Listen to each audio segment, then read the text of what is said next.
तो जय हिंद साथियों, पूरे व्यापम के पेपर में ऐसे ही प्रश्न पूछे जाएंगे, इसको अंत तक जरूर देखें। छत्तीसगढ़ के निम्नलिखित में से किस स्थान में महापसाड़ युगीन सभ्यता के अवशेष प्राप्त हुए हैं? ऑप्शन ए बानाबरद, बी तेंगना, सी ताला, डी कांकेर घाटी। इसका सही जवाब है ऑप्शन नंबर बी तेंगना। अगला प्रश्न है, निम्नलिखित कथन पढ़िए। ए समुद्रगुप्त की प्रयाग प्रशस्ति में छत्तीसगढ़ को कोसला कहा जाता है। दूसरा, समुद्रगुप्त ने अपने दक्षिणी अभियान में कोसला के राजा महेंद्र को पराजित किया था। उसने इस राज्य को अपने साम्राज्य में सम्मिलित किया है। इसका सही जवाब है ऑप्शन नंबर 1 और 2। तो ऐसा है, ऑप्शन नंबर बी में 1 और 2 बिल्कुल सही है। अगला प्रश्न है, किसके शासनकाल को दक्षिण कौशल अथवा छत्तीसगढ़ के इतिहास का स्वर्णकाल कहा जाता है? A Mahashiv Timardev, B Chandragupta, C Mahashivgupta Balarjun, D Harshgupta. इसका सही जवाब है option number C Mahashivgupta Balarjun. अगला प्रश्न है, प्राचीन जनश्रुति के अनुसार राजा मौर्यध्वज का संबंध छत्तीसगढ़ के निम्न स्थानों से जोड़ा जाता है। ए आरंग, दो खल्लारी, सी रतनपुर, डी रायपुर। तो ऐसा किसमें है? आरंग और रतनपुर में। तो ऐसा ऑप्शन बी में है, 2 और 3 ऑप्शन सही। अगला प्रश्न है, निम्न राजवंशों ने प्राचीन काल में छत्तीसगढ़ में शासन किया।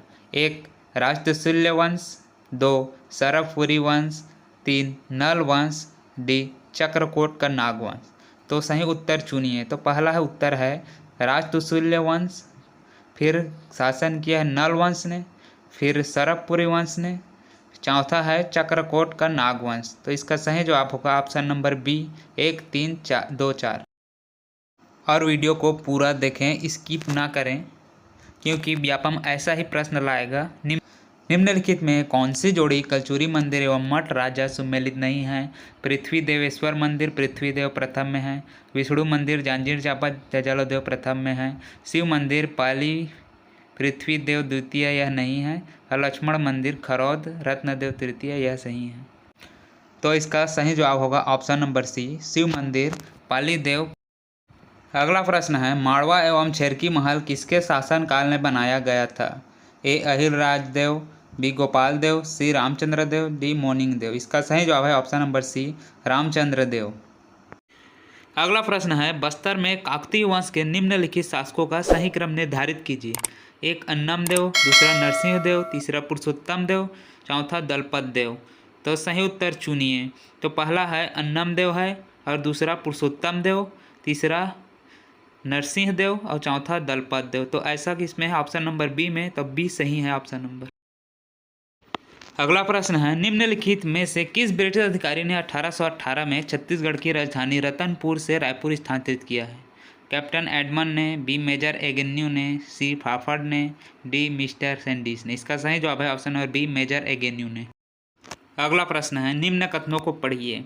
1 सविनय अवज्ञा आंदोलन दौरान छत्तीसगढ़ में जंगल सत्याग्रह हुआ है। दूसरा, छत्तीसगढ़ में सविनय अवज्ञा आंदोलन शांतिपूर्ण रहा।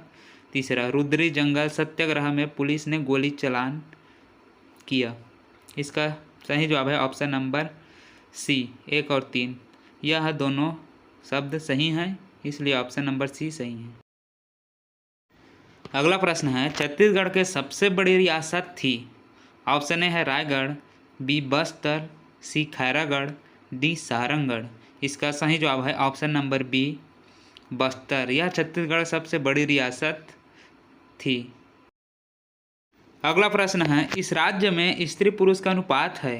ए 990 अनुपात 1000, बी 1000 अनुपात 990, सी 991 अनुपात 1000, डी इनमें से कोई नहीं। इसका सही जवाब है ऑप्शन नंबर सी 991 अनुपात 1000।